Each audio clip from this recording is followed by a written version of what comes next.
नमस्कार, प्रणाम। हम खेसारी लाल यादव वो सबके बेटा वो सबके भाई सबके गोड़ छुके गोड़ लागत है। और अभी लाइव काल भी आई रहनी, हम आज भी आ गए नहीं अचानक से। आज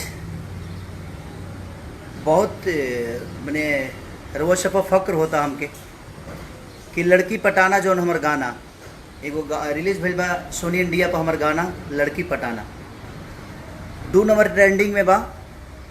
और रउआ लोग थोड़ा सा और मेहनत कर दे तो शायद 1 नंबर ट्रेंडिंग में आ जाए। तो बस वो चैनल के सब्सक्राइब करी और थोड़ा और मेहनत कर दी। थोड़ा सा रउआ लोग के मेहनत हमेशा हमरा खाती रहेला और वो लोग इतना टाइम दे के खेसरिया के प्यार और आशीर्वाद दी ले। तो बस हम ये कहब कि थोड़ा सा और मेहनत की ज़रूरत बा। हल्का पुश कर दे, वो ट्रेंडिंग नंबर 1 पर आ जाइए। अभी 2 नंबर पर बा।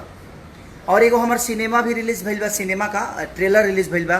कल टीजर भी रहे, आज ट्रेलर रिलीज़ भइल बा यसी फिल्म से, जवना के प्रोड्यूसर हमार बड़े भाई अभय भैया बानी, डायरेक्टर प्रिमांशु जी, काजल जी, सुभी जी और निशांत उज्जवल से लेके मैंने सारा पूरा टीम में सब लोग बा। बड़ा प्यार, बहुत अच्छा है। एगो देश के ऊपर सिनेमा के लिए बनी कि अरब में जाके हमने के का दशा होला, चाहे आउट ऑफ इंडिया आदमी जाला तो अपना मिट्टी के कितना याद करेला और हमने के मिट्टी बाजी अपने सम्मान खातिर हमेशा लड़ेला।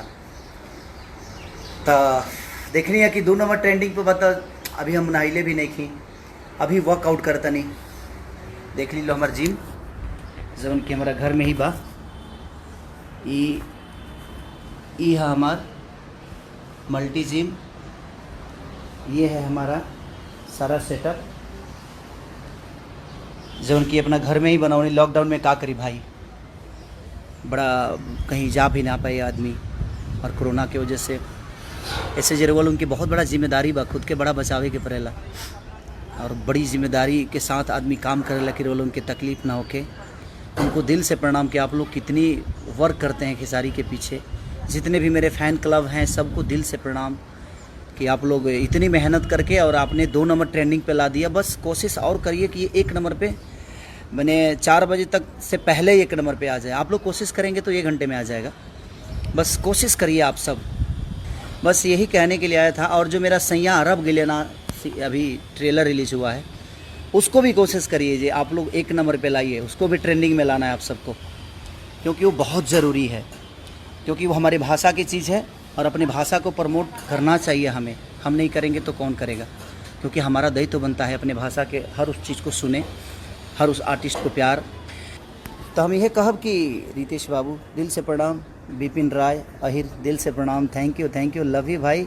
आपको भी कंग्रेचुलेसन यार। थोड़ा सा अंग्रेजी हमारे थोड़ा सा हवे न टेढ़ा फेढ़ा हवे तो खातिर माइंड मत करिए लो। ऐसे का करबा, पढ़ले रहती तो यहाँ तक ले चढ़ले ना रहती ना कोनो बात ना। वो गरीबी रहे, आदमी ना पढ़ पावल, वो सक्षम ना रहनी। और पापा के जानते बड़ा लो कि सब कुछ तो तू लो जानते बड़ा भाई। तो बस थोड़ा सा पूछ के लगे ज़रूरत बाकी ताकि 1 नंबर पे आ जाए। और सबके प्रणाम। और बस चाहब कि सही अरब गिले के भी इतना पूछ करिए, इतना देखिए और इतनी मोहब्बत दी रुआ सभे रुआ लोग बहुत प्यारे हैं। रहो बहुत प्यारा। जिस तरह अगर मंदिर भगवान के बिना अधूरा होता है, उसी तरह हमारे दिल में आपकी उपलब्धि है कि आपके बिना हम अधूरे हैं। तो कोशिश करेला आदमी भाई जे कुछ अच्छा करे तो अच्छा कैले आदमी। सोनी म्यूजिक इंडिया पर जो कि बिने बिनाक जी म्यूजिक दिए हैं, जो कि बहुत बड़ा एक हमारे बड़े भाई हम लोग के आदर्श पवन भैया का एक गाना लॉलीपॉप उन्होंने बनाया था और बहुत अच्छा बजा था। बहुत सारे, मेरा भी पहला हिट गाना जो था वो उन्होंने ही बनाया था। माल भिटाई मेला में चूसा था देवरा चूसा था। तो कहीं ना कहीं उनका बहुत बड़ा योगदान है भोजपुरी के लिए भी। और सोनी म्यूजिक इंडिया को दिल से और पूरी टीम को मैं धन्यवाद देना चाहता हूँ।